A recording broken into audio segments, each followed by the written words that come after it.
Welcome, lovely one, to the Meant for More podcast. My name's Lisa Clifford, and I am building the world's most empowering Meant for More movement, leading millions of heart-led purpose seekers from feeling insignificant to invincible.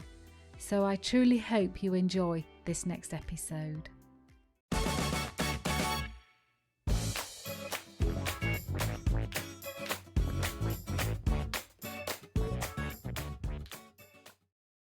And we have Dr. Darren Stevens. He is a development psychologist with an expertise in organisational behaviour and people behaviour. He is an author of constructive development theory, and his work supports leaders, coaches, individuals, and therapy-based interventions. He has also written the foreword for the Catalyst of Change book, and I cannot wait to get stuck into a conversation with him. Darren, thank you for being here with us today. And I'd like to start with my favourite question of a time when you had that feeling, that stir, that ache, or even a boulder that whacks you over the head because you've not listened to the other feelings of when you felt like you were meant for more. Do you have a story or many stories to share? I spent a lot of time in my summer house. This is my study today, but in my summer house, I spent a lot of time, a good few years, 6 years, researching and developing what I was thinking about. And I didn't know what I was thinking about, but I knew that I don't know how to say this, but I knew I was kind of wasting my time. As it turns out, I wasn't wasting my time, but I felt like I wasn't doing what I could do. And then a friend of mine introduced me to a guy called Robert Keegan and Otto Lasky. And Otto Lasky's work on complexity was fantastic. And it made me realize that actually we all think differently. And I couldn't pinpoint before that why, for example, I understood stuff. When someone explained something, I got it, but other people didn't get it. I couldn't understand it. I didn't know why they didn't get it. And then reading Keegan and looking at it from an emotional perspective, and then reading Lasky and looking at it from a cognitive perspective, I was using a profile tool. And I was working at a university in London, just part-time. I created an extracurricular activity for them, but it wasn't that fulfilling. But then what I did was I realized that the levels of development that I've been reading about could be deconstructed using these 50 shortcuts that I was looking at in this profile system called the Identity Compass. And that spurred me on. I realized that I had a new way of looking at adult development, but from a self-awareness perspective. And this is what we're talking about right now. We're talking about how self-aware we are. And in the moment, I was kind of aware that I felt like I was wasting my life.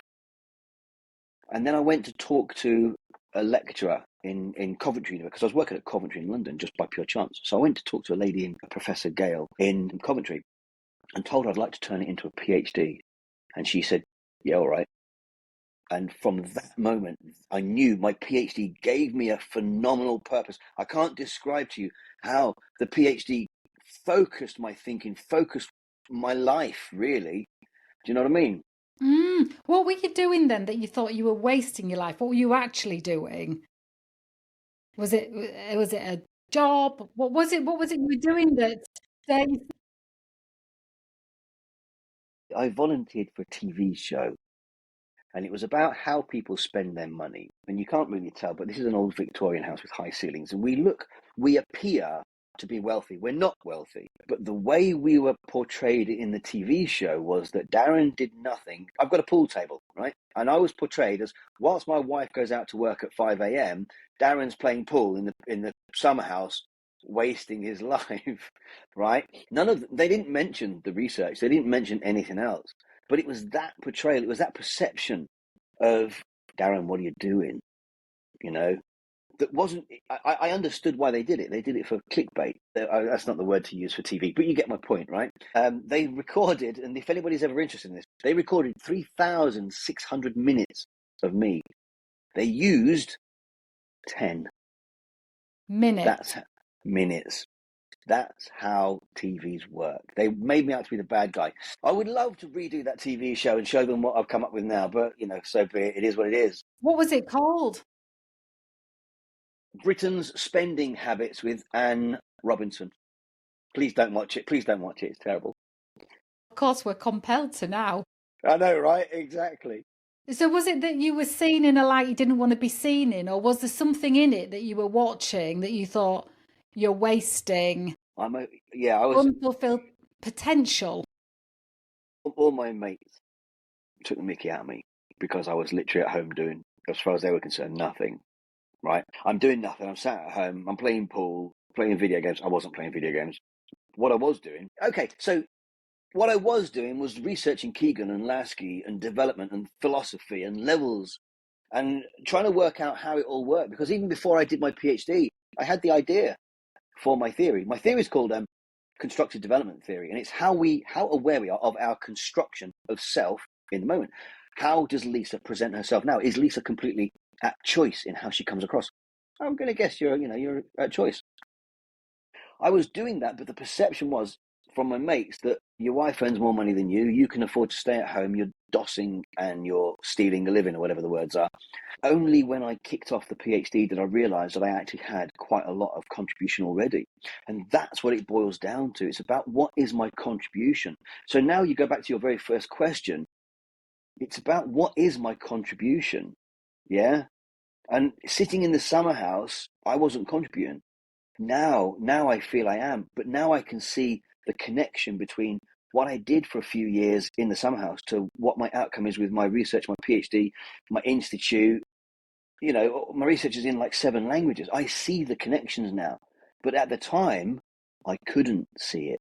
Yeah, there's a lot about self-awareness, consciousness, self-acceptance, self-trust. Share what you're doing now, your Institute of Adult Development. Just share what that is, because this is from being perceived as a dosser on the program Thanks, Lisa. to this amazing institute that you've set up and teaching people, teams, adults, It's adults. developmental interventions. Just share a bit more of what that looks like and what people go on to do, so we can see you as the amazing Dr. Darren Stevens that you are, rather than the doctor. You don't have to pause saying that. I have no problem with it. Yeah, but it is the doctor title is a result of the PhD. For me, the research speaks for itself, and the doctor title is only really useful in academia. Mm-hmm. And I think I said to you, and when you get pulled over for speeding, right, by the police. What I did was, I've got these 50 cognitive shortcuts that we use. For example, internal, external, towards, away from. Now, they were within a system called NLP, Neuro Linguistic Programming, and they were originally called meta programs. However, once I researched them and looked at them from a completely different angle and mapped them to levels of cognitive complexity and also emotional complexity, what came out of them was completely different. So I changed the name of them to because meta program doesn't really mean a lot. But if I said to you, what is your cognitive intention? At least you can map those 2 words together and create a relative meaning, right? Based on that, using a system called the Identity Compass at the time, I had a number of people who wanted to learn my system to give a score on self-awareness. So you do the Identity Compass. It returns a score. For example, if your internal is up here, but your external is down here, you behave in a certain way. If your external is up here and your internal is down here, you behave in a very, very different way, right? Can you just give an example to that so we can put a picture to it? So if I said to you, you're wearing a blue blouse. If I said to you, Lisa, I really don't like your blue blouse. You could say 2 things. 1, Darren, actually don't care what you think, internal perspective. Or Darren, oh my God, Darren doesn't like my shirt. What should I do? External perspective. Now, the problem is, with a massively external perspective, eventually you're going to need therapy. Yeah. Right? With a massively internal perspective, you can go 2 ways. You can be either a complete arse, or you're doing it from a position of awareness. And you're choosing not to take on board the other person's perspective. That's 3 things right there. Therapy, forgive my English, arse, or at choice. That's it. And that's the point. So that's the theory. How at choice are you in your capacity to take on board someone else's perspective? People with therapy needs are not. It hurts them. Your words physically hurt them. So I devised a measure of awareness based on 50 of those types of shortcuts, internal, external, towards, away from, and it works. And don't get me wrong, I had over 8,200 profiles supporting my hypothesis. So the research was quantitative and qual. So it was quite solid research. Based on that PhD, I've got a number of people in France, Germany, Australia, South Africa, Sweden, Norway, all using that in their development of other people and in their coaching, because it really does lend itself well to coaching. So my research is in a number of languages because of that. That is essentially the IAD, Institute for Adult Development. We also deliver workshops for managers, C-suite, anybody really, because this is the thing, right, Lisa? We hear someone's title and you think, well, Darren's got a doctorate, he must be clever. It's not true, right? I know loads of people with doctorates, they're not clever at all. But the other thing is as well, we hear somebody like the CEO or the MD or the boss, and you assume that because they've gone up the ranks, they're clever. They're not. They're not that clever. They make the same mistakes in their thinking that everybody else does. It's just that they've got different information coming in that they make a more informed decision about the business. So they appear to be clever. And I hope that makes sense to people listening and watching, right? So I don't care when I go into a C-suite or into a bunch of managers, I see the patterns. I hear their language. I hear how they construct their world from, for example, an internal or an external perspective.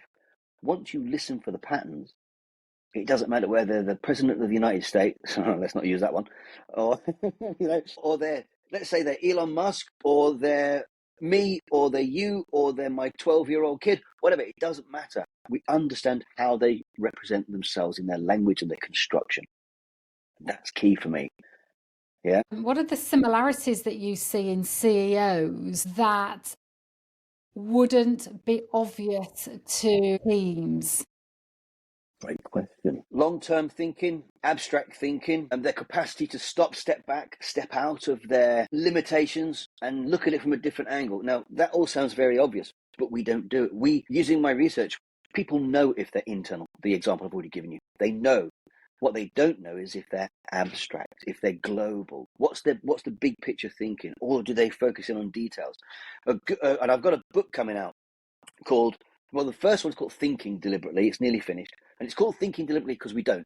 But the next book is called Coaching Deliberately. And then the one after that is called Leading Deliberately. And that's where the leadership comes into it. Because we teach, I'm also a lecturer at university, and we teach leadership. But we teach it as if it's true. So, for example, you've got autocratic leadership all the way down to like coaching leaders or transformational leadership. But what they don't tell you, Lisa, is that a transformational leader is only capable, let me rephrase that. Someone able to do transformational leadership is about 15% of the population. But they teach transformational leadership as if everybody's doing it. What are the components of transformation? I can imagine it, but for those Good. else, how would you describe their personality or measurable components? Very good. Personality is not real, but we'll come on to that one later. So from a leadership Remember, perspective, I'm likely to forget. I'm a woman of a certain age. You and me both. You and me both. There's one called servant leader, and I really hate it. There's videos, go to YouTube, you'll see my videos on it. But again, it's the external socialized nature of it that's not useful at all. But from a transformational perspective, what we need is somebody who is capable of being long-term thinking. What's your 20-year plan? Well, in order to think 20 years in the future, you've got to be joining dots. And your capacity to join dots is definitely linked to your level of cognitive complexity. The more dots you can join, the further forward you go. Elliot Jacques called it span of discretion. So there's loads of research out there. It's not just Darren making this up. Global, abstract. Well, what are the ideas? What are the principles at play here? Okay, but also you've got to be abstract is paired with concrete, which is who, why, where, when, what, and how, that kind of thing. But it's not just the fact that you're doing global, abstract, long term. It's the fact that you can choose to do them. And more importantly, and this is for everybody, think about, can you choose not to? Can you choose not to do it? And we don't often ask that question. So you look at things like trait theory or whatever, and they say, well, you're very agreeable. Yes, but none of the questions ever asked me if I could choose not to be agreeable. When do I want to choose to be an arse? We'll come back to that word. Why? Because it's important. Sometimes you might need to choose it. A leader needs to know that they are capable of choosing, seeing the bigger picture, seeing the bigger pattern, and they're capable of joining dots that the people around them aren't capable of joining. That's only 15%. What then tends to happen, and I wrote an article about this on LinkedIn not long ago, is if they're not the most complex leader, they then do something called leading by proxy. And what that means is they'll say, let's pretend I'm the boss and you're my one of my many deputies, right? And I say, oh, there's this problem. Well, Lisa, what would you do? Yeah, that's what I would do, Lisa. Yeah, let's do that. And they ask the people around them. So it looks like they're making decisions, but they're not. They're getting the information from the other people. Now, somebody might say, well, Darren, that's just delegation. No, I'm talking about their cognitive capacity to lead in the first instance. You'll know when they're not capable. Yeah? Look, your dog-shaped cushion is moving. Your cushion's moving by its. I saw your door open by itself earlier as well. I thought a small child might run in, Two or an dogs. animal. Two dogs. Yes. They're not here. It's So about have I sidetracked you? Sorry. No, it's okay. It's not. It's life, isn't it? Conscious choice. I also want to just pick up a bit about how does personality play into leadership? So I've got videos on YouTube about personality as well. And the idea is this. Alan Watts said, you are under no obligation to be the same person you were 5 minutes ago. But psychologists, not me, even though I would consider myself a psychologist, psychologists tell me that you can't change a personality, and it's wrong. Of course you can change a personality, because think about what happens during trauma. Please don't think about trauma, but what happens during trauma. Something changes and your behavior changes. But what comes before the behavior is your thinking. So if we can measure your thinking using potentially 50 cognitive shortcuts, and we know that you're too external and not enough internal, and we get that to balance after about a few months, the main point we get to is choice. If you're no longer doing the things you used to do because you're not thinking the way you used to think, that's a personality change, right? Sorry, Lisa, basically on my scale, my awareness quotient scale, 5 to 10, at 8, 9, I haven't met anybody at 9, so forgive me, but at 8, you are choosing your personality in the moment. The higher your level of self-awareness, the greater your capacity to choose your personality, which kind of renders the label obsolete. How would you describe what a personality is versus? I think that's just the wonders of the English language. It's semantics. I mean, what is my character? Do you think that character is more stable over time? Because that's one of the arguments about traits and a personality is it's stable, but it's not. But we're not. I'm definitely not more agreeable today than I was when I was 25. And I'm definitely much more aware today of how I am and who I am. And when I stand up in front of people and talk, I choose how I want to be in the moment. Absolutely. I'm putting myself into what you're saying and very quickly going over my personality and character, and I'm trying to work out what I think the difference between the two is. One feels more embedded and one feels more created. I don't know. Those are just feelings though, and not nice. thought out thoughts. Constructed. So the thing is, right, so for example, I've got a video coming out probably very, very soon about the differences between introvert and extrovert, right? There is no such thing. I'm very introverted. Yes, but in what context? Can you choose not to be? Well, yeah, sometimes I'm extroverted. Then you're neither or you're both. And it's not ambivert in the middle. The question isn't whether you're an introvert or an extrovert. The question is, can you choose? That's it. The greater your level of self-awareness, the more capable you are of choosing introversion, extroversion in the moment. And I've got a video on it that shows you the deconstruction of each using cognitive intentions. Yeah, it is awesome, but I'm very biased. When I look over my timeline, and I was just having a conversation with somebody earlier about my personality felt very manufactured. And I remember from a very young age, wanting an identity, not consciously knowing this, but from a very young age, wanting to be seen as somebody. Isn't she doing well considering? I loved it when people would say that about me. And considering what? Well, don't tell us. Oh, this is where I out myself. It's why I'm not on the radio anymore. I didn't know what was coming out of my mouth next. But because I had a very challenging childhood and it was pretty public, people would say, and people would comment on my character or my personality. Isn't Lisa doing well considering? Isn't she great considering? Which was dangerous, because I would recreate opportunities to do well considering, which meant I would choose the hard way, carry a heavier bag than I needed. Would you? Oh, that kind of unconsciously, because I wanted to be doing well considering. Well, that's my question, because a lady called Lisa, no, you're Lisa, a lady called Carol Dweck did some research on, and this is an issue we'll come to later, but fixed mindset and growth mindset. Carol Dweck, remember, we talk about it, see it on LinkedIn all the time. It's not useful for adults, even though they try to put it in an adult environment. It's not a growth mindset, it's complexity, right? The problem with the word mindset is the set part, okay? Yeah. From your perspective, what Carol Dweck said was that you would choose the easy options so that you continually got support and, oh, isn't she clever? Oh, isn't she great? Or isn't she great because, even though, despite, you know? So I'm interested to know, please don't explain it, but I'm interested to know if you were consciously picking the difficult things. So I wanted to stand out. I wanted to absolutely stand out. I wanted to be under a light myself, not with other people, sharing the light with anybody else. I wanted to be, and I know why I wanted to be. I wanted to be individual. I wanted to be acknowledged. I wanted attention. So I would do things like do the National Three Peaks, but I'd be the only girl. I would, and what else would I do? I'd want to be the best, but I knew I wanted to be it because I wanted the spotlight, and I think I wanted acknowledgement that I was a good person. But this thing about, isn't she doing well considering? I had to get a grip of it so that I didn't keep going into situations that were difficult, so I could keep wearing that badge because it keeps you in a cycle of behaviour. Of course it does. And at what point did you become aware of that cycle? In my 20s, probably around 27, 28. So a couple of years ago. Yeah, like 4 years ago. yesterday. Yeah, thank you. This conversation is going to go on for a very long time if you keep flattering me. Is there a link there then about when we become more self-aware, or Yeah, I mean, you found? well, women, I mean, there's all the talk about girls are mature quicker than boys, but when you get to university, it kind of all balances out anyway. But in reality, your brain and my brain stop developing around 25. So they thought then that we couldn't develop after 25 or so, but that's not true. We continue to develop into our 80s. So my question really is, what triggered your awareness of this pattern of behavior, that kind of idea?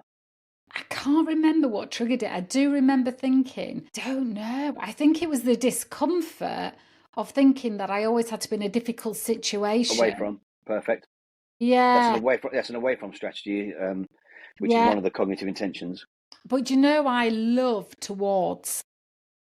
I'm more of a, I kind of let go of the past and I love towards. Like, for example, I'll set a goal that's amazing because of who I need to be in the preparation for the goal, that the value of that, which you're going to say, you're absolutely right. Don't you love that sentence? You're going to say, but that's also away from Lisa because so for example, this is sounding like a therapy session. I'm just being open and honest. Very good. I thought that 5 minutes ago exactly. So I kind of keep my questions down a bit, but yeah. I'm not so measured when I'm talking to other people about keeping my questions down. But so when we came out of lockdown, I decided to take a group of women to Base Camp Everest. I didn't have a group of women. I created a group of women.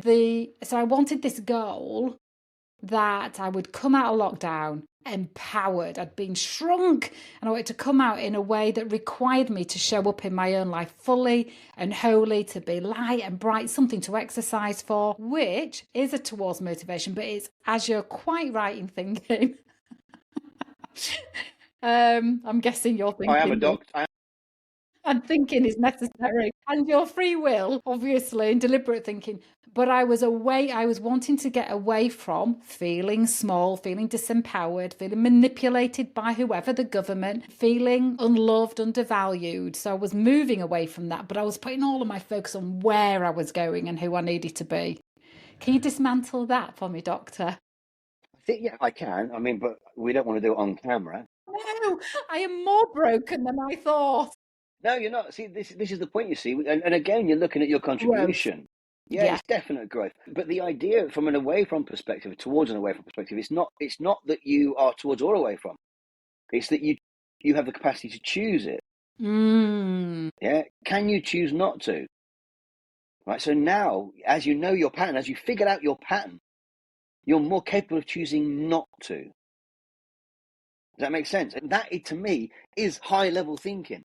If you're not capable of choosing, and please, everybody who's watching or listening to this, when was the last time you acted habitually? You reacted to a situation, you either cried or did something or shouted or whatever, and you acted habitually. Because if your habits are that way inclined, you're not in control. Mm-hmm. If you are capable of stopping, stepping back, and looking at the meta position, shall we say, then you're in control. That's high level thinking. I don't care where you're from or what you do, what you look like.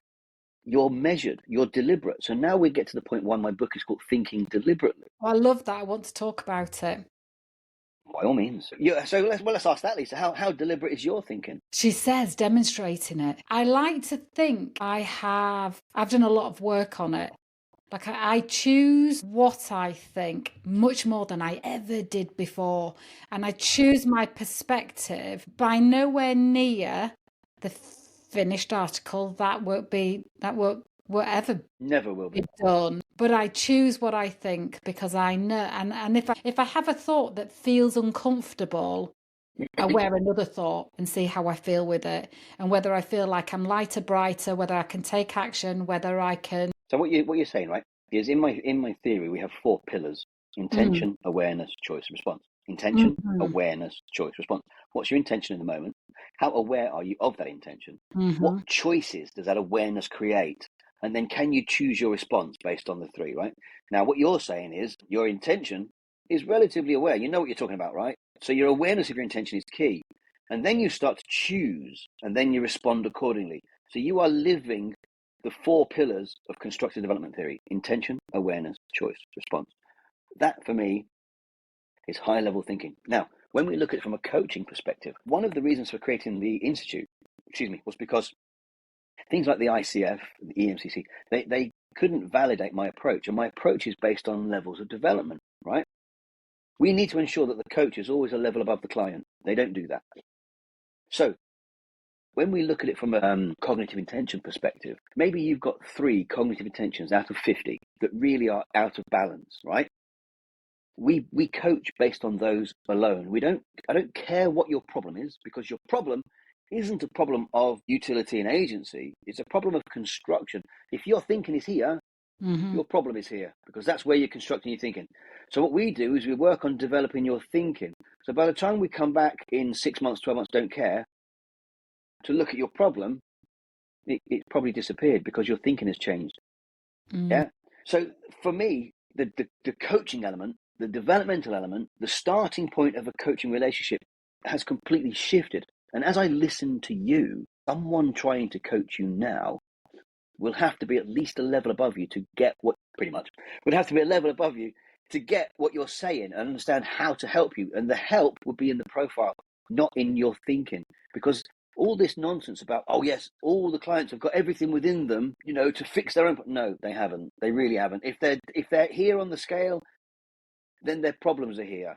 They don't have the self-awareness to develop the thinking up. Plus, you can't do it yourself anyway. You have to have someone saying, oh, Lisa, have you thought about it like this? Have you noticed this pattern? And then by virtue of someone else, I call these people a more complex other. By virtue of this more complex other, looking at your patterns and pointing them out, you grow your thinking. And that's where the deliberate thinking comes in that somebody can say this to me and I can choose. I have the cognitive framework. I can make that internal choice. But somebody doesn't say, have you thought about this, and I have to own it. It's like, oh, I'll wear that and consider that, rather than blindly. See, that's what. Yeah, I can see you're amazing. That's awesome. I'm done. I'm complete, aren't I? Pretty much. I'm sure but actually, when people say, if only I were complete, I love the journey. And I don't know about you, I love the journey of discovery and of growth. That's why I teach. Being a finished article or being complete. No, that's why I teach. Doesn't exist. Yeah. Yeah. What do you get out of the teaching? I love the interaction. I teach. So, for example, I teach on an apprenticeship program right now for business, and each workshop is around 6 hours. So, 5 hours. And I'm stood in front of people for 5 hours talking about whatever's on the screen, but we don't always talk about what's on the screen because my job isn't to teach, because I can't teach them anything. All I can do is make them think. So, and my personal philosophy is and laugh, make them laugh. And if I can get them laughing, then they're engaged. And if they're engaged, then they're learning, right? So I will stand there and we will talk about whatever's on the screen, fair enough.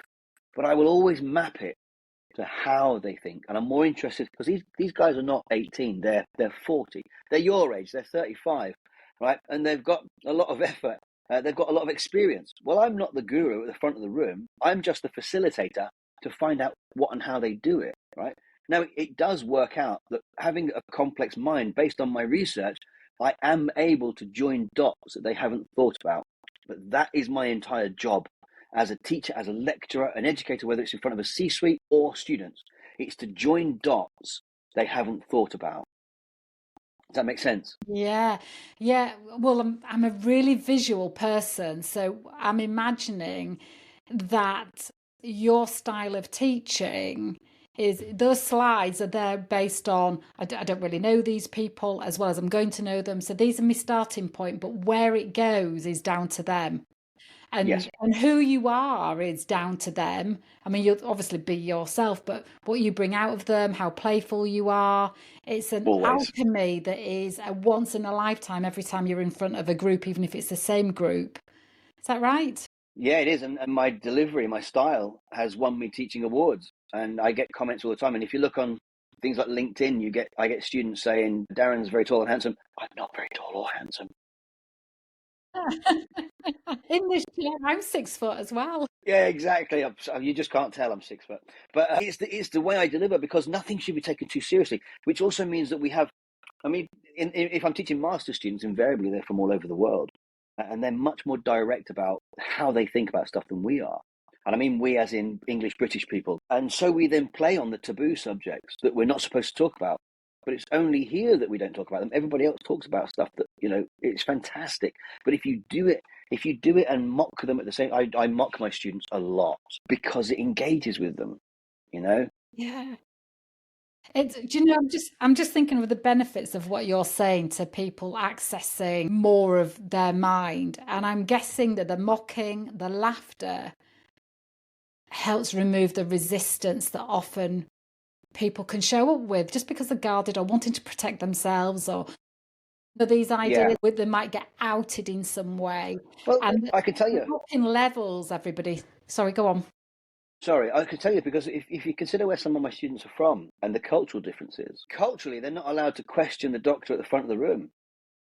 I knock that on the head on day one. You know what I mean? How? If you disagree, it takes a couple of weeks. But if you disagree with me, say so. Nothing here is wrong. There's nothing you can say that I haven't heard before. Your question won't be stupid. You might be, but the question isn't. I'm kidding.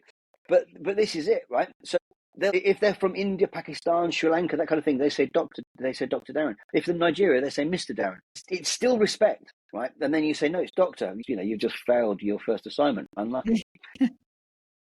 But you have to break down those cultural barriers. So, for example, one of the things I asked them, Lisa, is can you step out of your culture so that it doesn't impact your thinking? Invariably, they say no. Then One do you thing I put it do, in the test?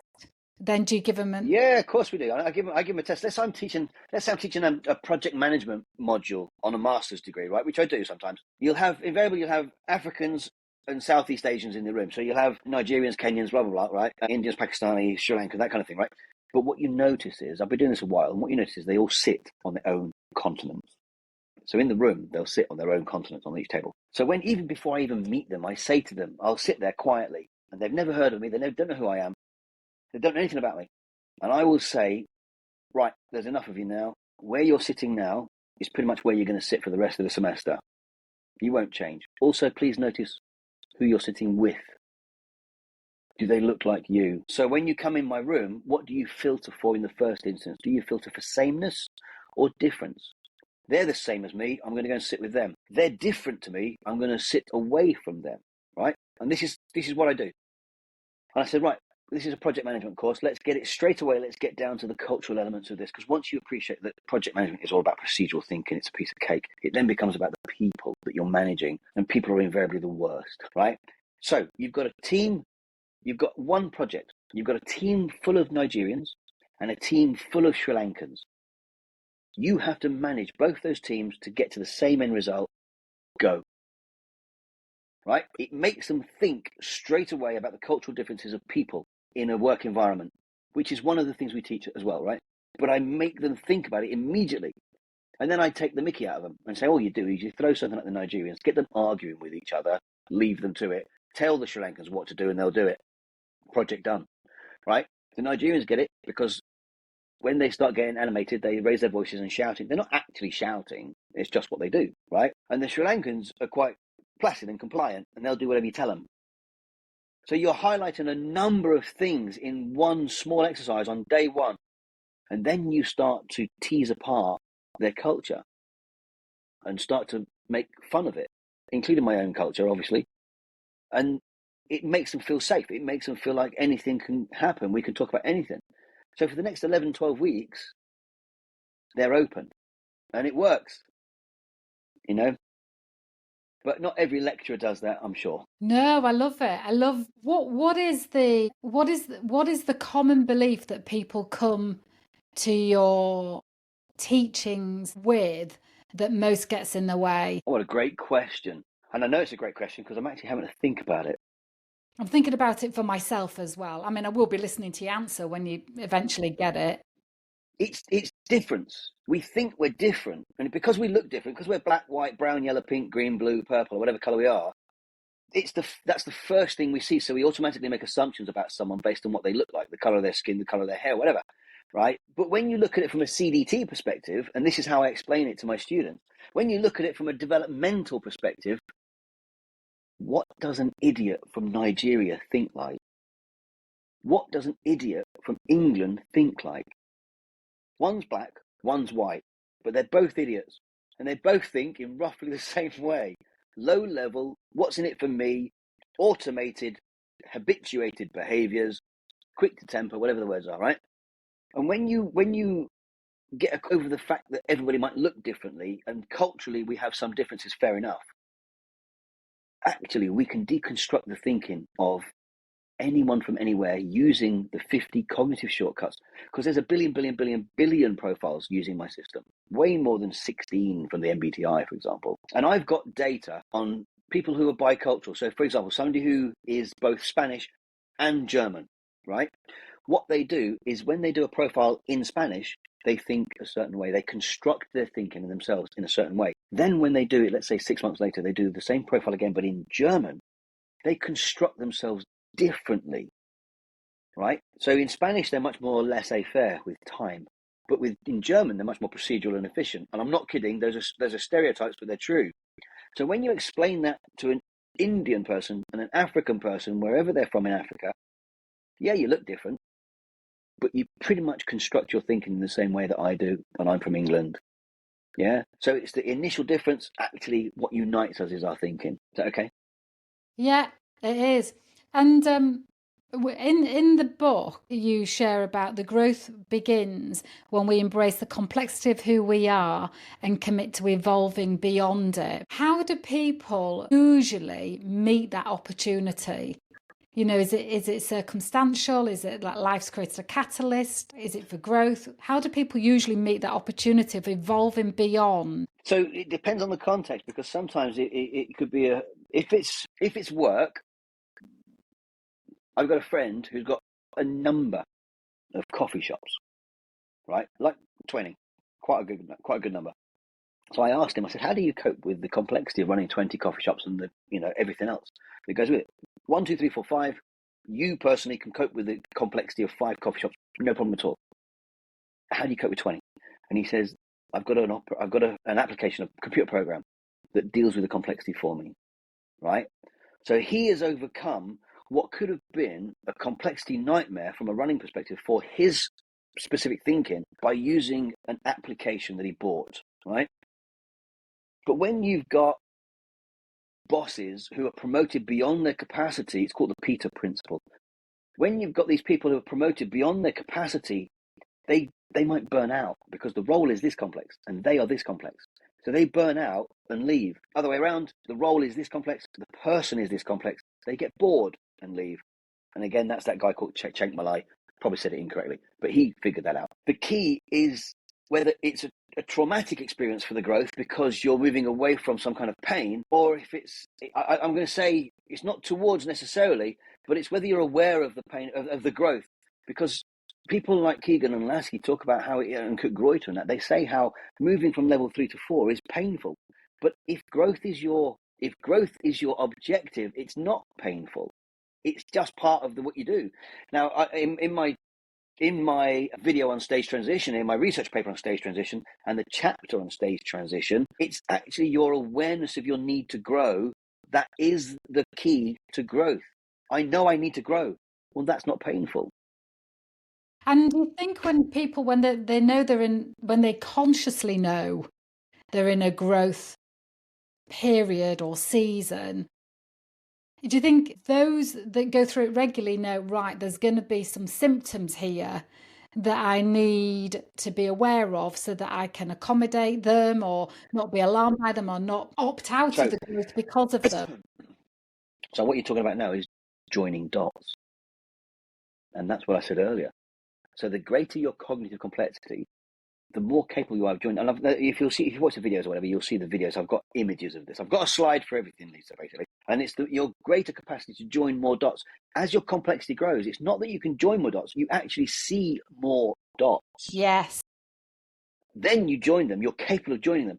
So what you're talking about is, for somebody at this level, that might be a little painful, that they might not be able to join the dots you're talking about and therefore won't quite get as profound a response as they'd expect. But the more complex you are, you see all the dots, which means you see the ramifications of joining these dots and the spread of outward ramifications, again, of what's going to happen in the future, what potentially could happen. Was that okay? Did that answer it? Yes, yeah. But I've got a couple of just words I've written down, and I don't know the other words that go around it. So I'm just going to say, Dog. Yeah. For those that are just listening on the podcast, that isn't my tummy. Oh, it might be soon. It's Lexi. Self-worth. Where does self-worth play in our thinking? Well, there's two things there. Because self-esteem, self-worth, whatever you want to call it, right? And also just ask me, I forgot it. What's it called? The symptom, imposter syndrome. Got it. I got there in the end, Lisa. So you've got self-esteem and imposter syndrome, that kind of thing. Self-esteem assumes there's a self. Self-worth assumes there's a self. The esteem side of things is actually an external locus of evaluation, and you're relying on other people to tell you how great or not you are, right? You don't have a self-constructed individual person, to actually bounce the ideas off. You're relying on others. So in order to get some self-worth and some self-esteem, forget what everybody else is thinking or saying about you. Run it through your own system first and say, is this useful for me? If it's not useful for me, if it makes me feel yucky, I reject it. All right, so get yourself an internal locus of evaluation. That will take care of the self-worth and the self-esteem, because really and truly, again, it's not about whether we say, I don't care what other people think, or I really care what other people think. It's about your capacity to choose in the moment. Why should Lisa listen to Darren? Just because he's got a doctorate doesn't make him any cleverer. But he does have a decent theory, and he's got tons and tons of research to support his hypotheses, right? Maybe then you can choose to listen to me. But up to that point, your internal locus of evaluation will be questioning my expertise. And that's perfect.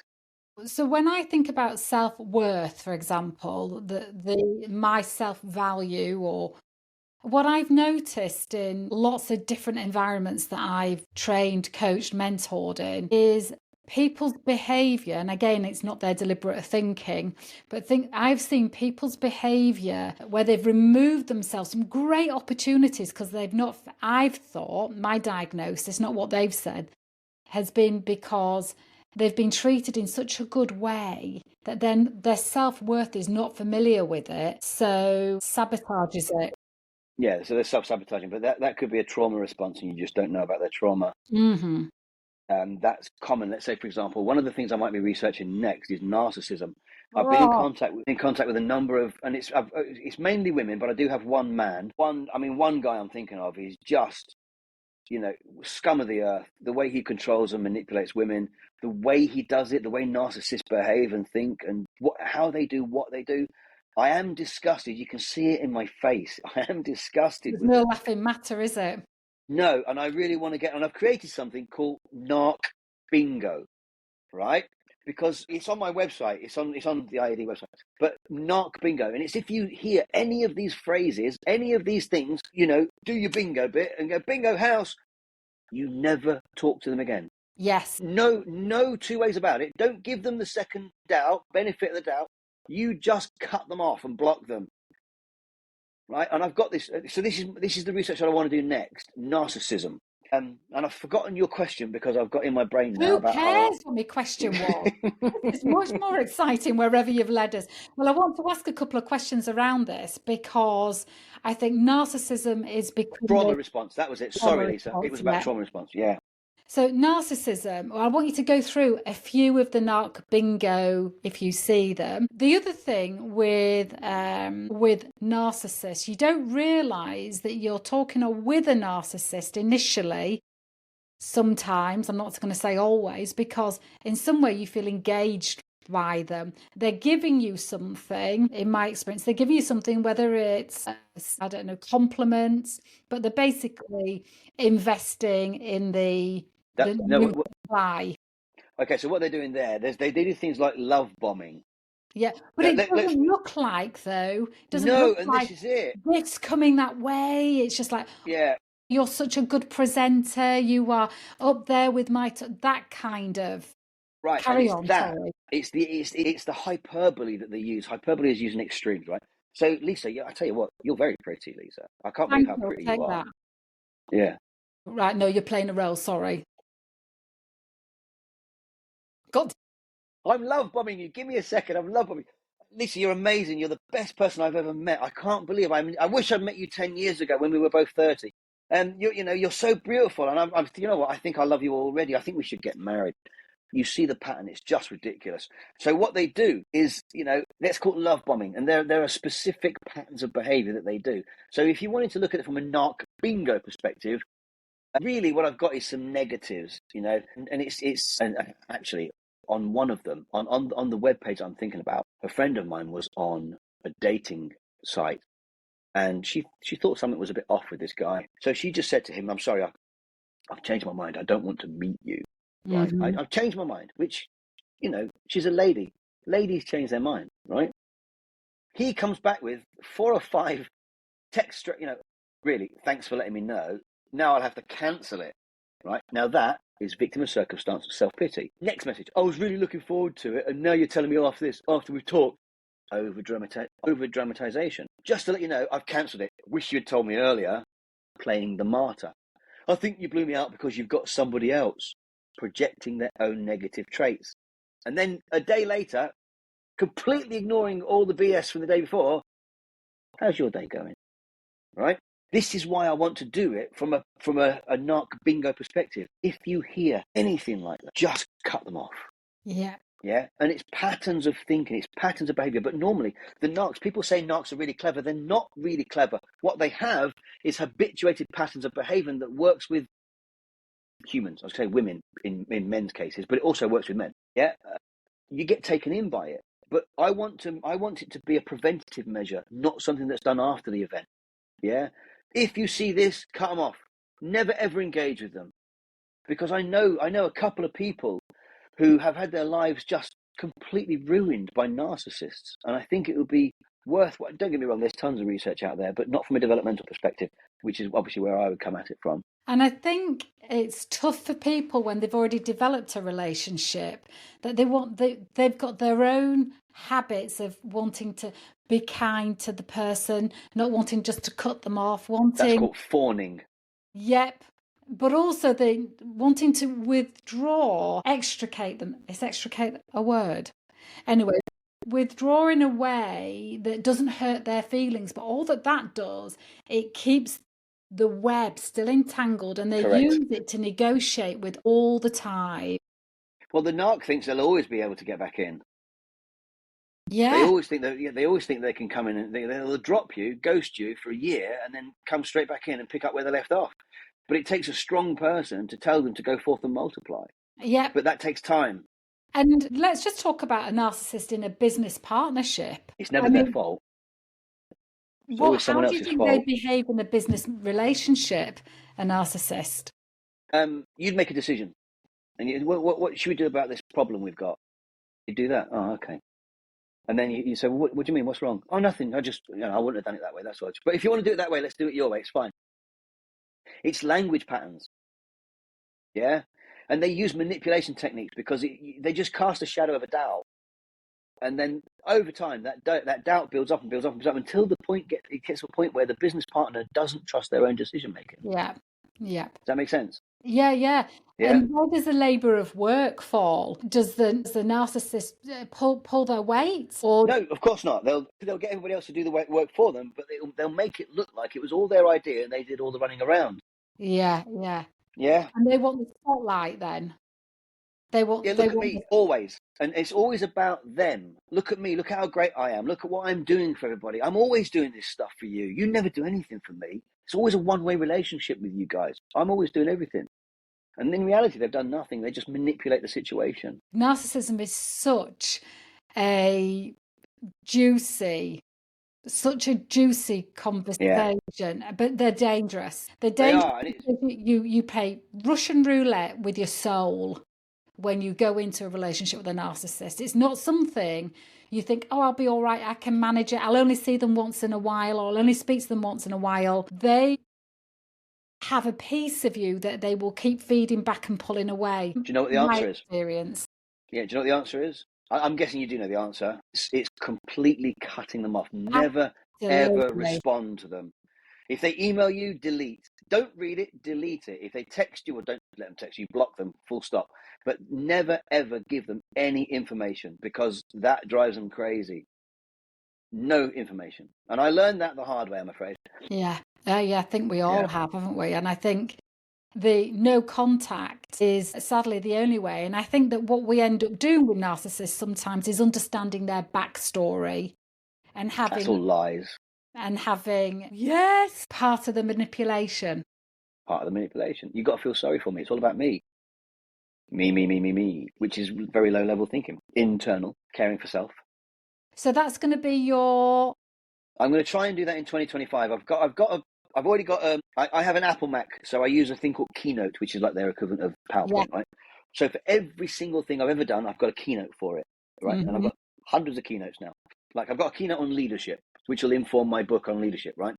So I've got a keynote on CDT, my theory, and narcissism. Mm-hmm. So I'm building it up, and I'm talking to a number of women and a guy so far, and I'm building up this picture, but I'm mapping it to how they construct their thinking. And I've got some profiles of some narcissists. I just need more. So you actually want to interview narcissists. Do you know what, though? They don't think they're narcissists. Exactly. They don't identify. So how do you get them? Because there are a couple, though. I've seen a few of them on YouTube that say, I am a narcissist, but I'm conscious of it. And these are and advising people about how to be with narcissists and how narcissists think. But as they're void of empathy, correct, and they don't see themselves as narcissists, how are you getting your volunteer? I don't know. It's delusional, isn't it? I mean, all I can do is I could probably put something out there that says, have you ever lived with a narcissist? You know what I mean? That kind of thing. Have you ever dated a narcissist? Tell me who it was. No, you can't do that because of GDPR. You know, have you? And do it that way. I could get the information vicariously, but I could probably do that online. But what I could do is something called a thematic analysis. So if I interviewed 20 and asked them the same kinds of questions, but left them a little open so that they had a little bit of room for, lateral movement, I could then analyze the themes that emerge from the responses and map those to my framework. And I could do that. But in reality, go on. You go. Well, I use a profile system, and I've got another questionnaire system that I use. I've got called Question Everything by the Question Lab, and I could create a question set specifically for narcs that teases out their construction of self. But I'd have to ask for volunteers, And there's an ethics process. And if I did it as Darren Stevens, fine. But if I did it as part of my university, I'd have to go through all kinds of ethics as well. And what do you want to do with your findings afterwards? What are you going to create it into a book? For who? I think the best thing to do is not date a narc. So I would want to give courses for women and men that says, when you're on these app sites and you're swiping left and right, do my course first. Take heed. Don't say do what I tell you, but do what the research shows you. Do not engage with them. If you see one or two triggers, do not engage. There's plenty of other people you can, I guess. Sorry, Lisa, there's something I was wanting to say quickly. On the news last week, it showed that a lady came on and was talking about the research in 50% of children between 13 and 17 have experienced, what's the word I'm looking for, abusive relationships. So what I'm thinking is like narcissistic behaviour. 13 to 17-year-olds, or it might have been 19-year-olds, I'll get that right eventually. But the point is, in their teenage years, 50% of children have experienced narc-like behaviours. That's just wrong. What kind of kids are we raising? As in their behaviors are narcissistic, or they're having it They've on experienced it on them. They've experienced it. The other person's been controlling. The other person has been abusive. gaslighting. Gaslighting, words like that I don't understand yet. You know, that kind of thing. Because I'm 50, so I would call it lying. Yep. And I mean, I think one of the things as well that you experience as a narcissist changes reality on you all the time. Definitely. And that massively jumbles with that deliberate thinking methodology. And they do it in different contexts as well. I know of one who I know specifically what happened. And their response to it, to the person that they were a narc to, was the opposite of what actually happened, because they had to reconstruct their own reality, delusional, to make them in charge. Yeah. But I knew it. Yeah. And it was interesting to watch. It was awful. It was just, you know, scum of the earth kind of bloke. I knew the scenario, and I knew that's not what happened, because the opposite happened, you know. But they have to construct their reality to be the one in control. And to be the one that saves the day. Exactly. Mainly, or they create situations where they save the day, and the day didn't even need bloody saving. That's exactly it. We're Yeah, down exactly. a massive rabbit hole. But We've been going an hour, Lisa. Are you okay with that? Yes, I've got a couple of minutes. Could you do your research from interviewing people that have been in relationships with narcissists to see what they? Yeah, that's what. As well. Yeah, that's what I said a minute ago. I could do that, but it would be a vicarious experience. In other words, I would look for I would interview 20 people who've dated, lived with married narcissists, and analyze the themes that come out of the questionnaire that I interview them. I'll analyze the themes that come out of the questions. So yes, I definitely do that. And you'd probably want to know who they were as a blank canvas and who they became.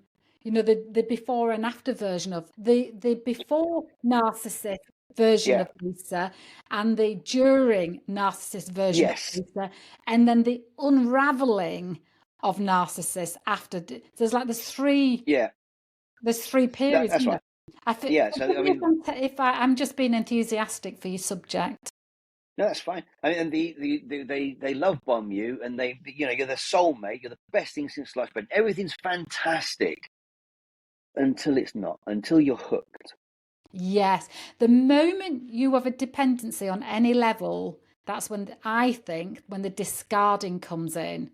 Very good. Not to 100 like that in 3 seconds. Discarded, and then discarded, and then discarded. Yeah, and then sorry. Yeah, and I think they'll get you back in just to discard you, because then it looks like they're the ones in control.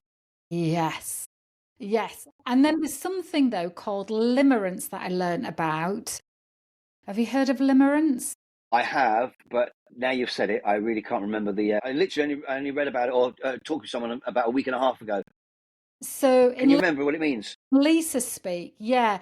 If one has a need that has been completely like a desert, and then this person gives you a drop of water that feeds that desert, the attachment to that person is blown way bigger than it needs to be, because that need that was quite a big need, but in a tiny area of your life, has been fed by this person. So it becomes this attachment where you see them through the eyes of that need being met rather than the whole.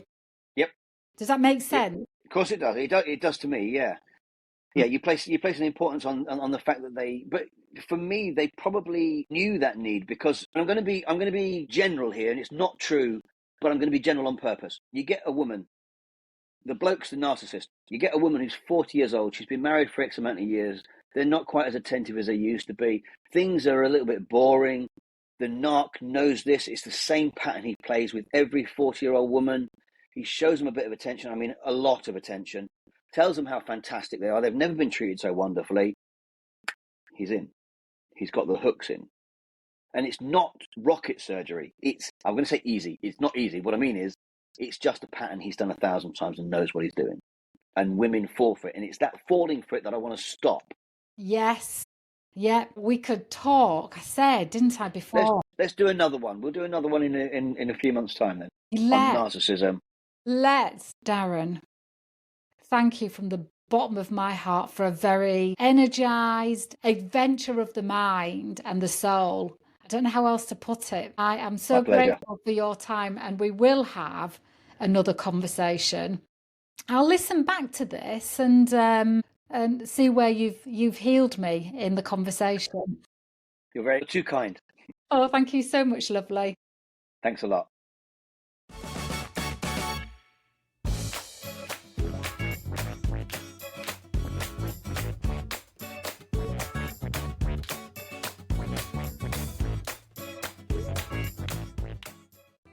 Thank you so much for listening to this episode. If you would like to be involved in the Meant for More movement, then please drop me a line at lisa@lisaclifford.co.uk.